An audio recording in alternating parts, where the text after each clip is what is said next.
بچه ها سلام. من امروز اومدم با یه چالش چیپس و پفکی، البته با ماست. بریم ببینم مزهش چطوری میشه و چقدر میتونم از این چیپس و پفکا رو تموم کنم.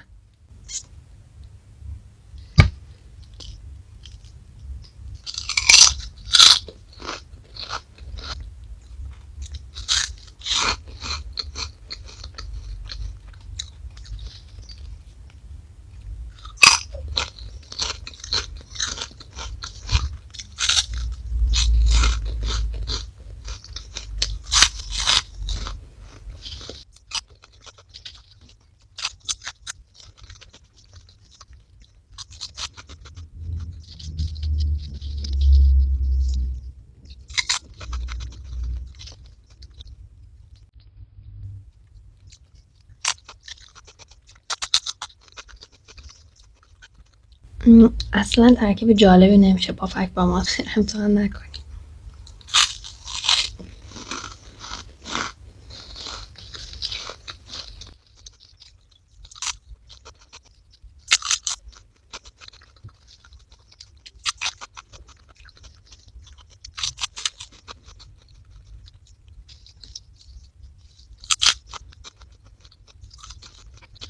خب بچه من یه بخش از چیپس و پفکا رو خوردم. البته پفک خیلی بزرگ بود، چیپس هم چیپس متوسط بود.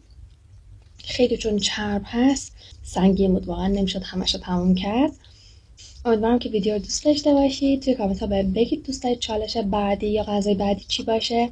تا یه ویدیو دیگه با من. خدافظ.